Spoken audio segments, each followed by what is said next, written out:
There's always more than one way to play every guitar chord. In this lesson, I'm going to show you 5 ways to play the common G chord.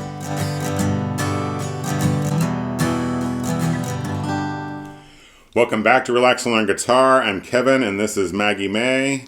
Checking out the YouTube treats. It's just easier to do this to start these videos. My wife Vicky's behind the camera. Hello. Let's get started on this G chord lesson. So here we go. The first way to play this open G chord, we're going to use one finger. We're going to use our ring finger, and you'll kind of see why later. Ring finger is going to be here on the 1st string, 3rd fret. We're only going to play from the 4th string down. This is a G note, so when we're using our ring finger here on the 1st string, 3rd fret, and just playing from the 4th string down, you get the G chord. We're going to do another one finger chord, but we're going to do this all the way up here on the 6th string, 3rd fret. So we're going to use our middle finger on the 6th string, 3rd fret. And I know that I tell people to get a nice arch and don't mute those strings, but we're going to mute the 5th string on purpose with the kind of fat of our middle finger pad here. So you're going to have the 6th string ring out, 5th string is going to be muted, and just strum down to the 2nd string. Don't play the high E string. It doesn't matter if you get that far. As long as you're doing kind of these bass note strings, you're good. So it's another one finger G chord. Now, we can put our ring finger back on that 1st string, 3rd fret. And it's getting a little bit more fuller here. We're still muting that 5th string. But this is the 3rd way to play it. We're going to be using 2 fingers, adding in that ring finger on the high E to have it fill out some more. So that's number 3 there. Number 4 is the kind of more traditional way you'll see this chord played. So we're going to be, instead of muting this 5th string now, we're going to fret that 5th string with our index finger on the 2nd fret. So this is the chord shape you'll see most often. Kind of the 4th way to play it in this lesson.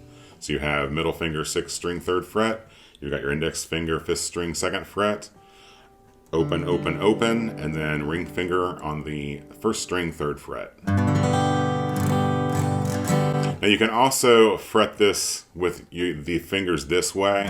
You'll see this pretty common.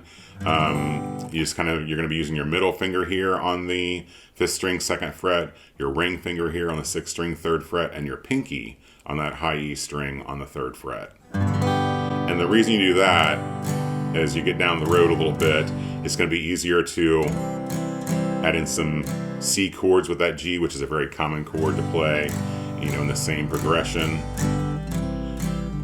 Just makes things a little maybe easier for folks. So you'll see it, the shape the same way, but different fingering.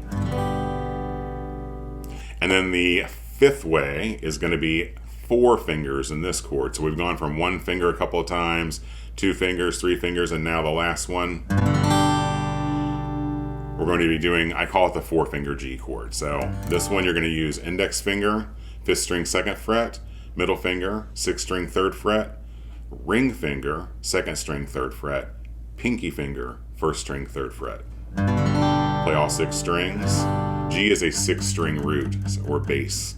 So for a G chord, when you're going to use all 4 fingers, play all the strings. I always tell folks when you're playing these, make sure you can individually pick out those strings and they ring out so you can find any problems and then strum it. So you have 1, 2, 3, 4, or 4, and 5. So experiment with those, figure out which one works best for you. It's probably going to depend on the context you're playing in, like the song you're playing or the riff you're playing, but now you have some options.